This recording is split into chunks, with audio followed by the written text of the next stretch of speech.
কেন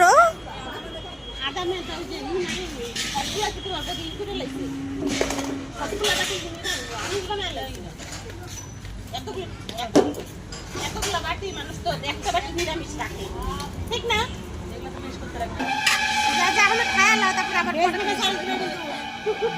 আমাদের শেফ